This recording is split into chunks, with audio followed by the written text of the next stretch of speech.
Bear? Hey, Bear. Today is your mom's birthday.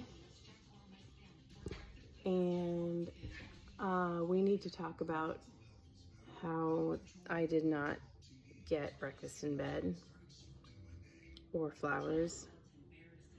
I'm assuming that's because you don't have any money, but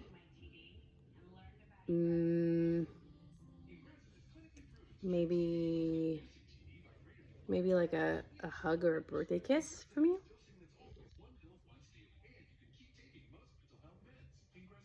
What do you think?